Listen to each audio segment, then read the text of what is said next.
Arakundo Lea Februari 1930 Pohsa malam ni bauronyan Sabuh tragedi mendarah kembali terjadi di tanah Aceh tercinta.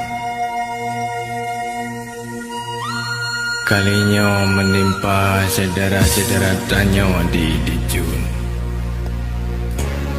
Bak posa malamnya ke urang-urang Tanyo ditimbak secara biadab.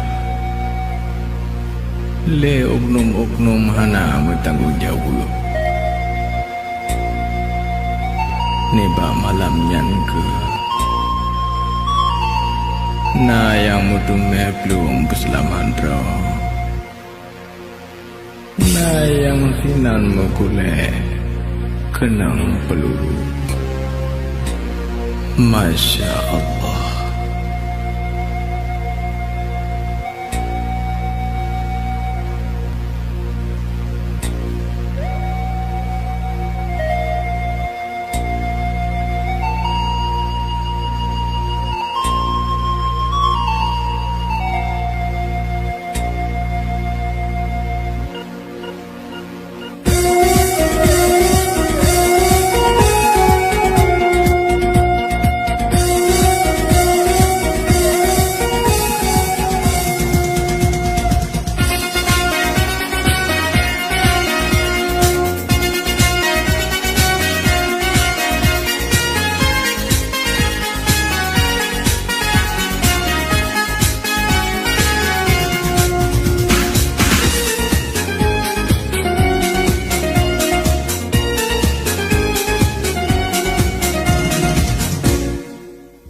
Di tengah malam basah sunyi sidin diiding darah mentapang korban malamnya laju diangkut di dalam sukun bak posa malam ku arakunno.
Bahkan disumbang nyawa ngandara.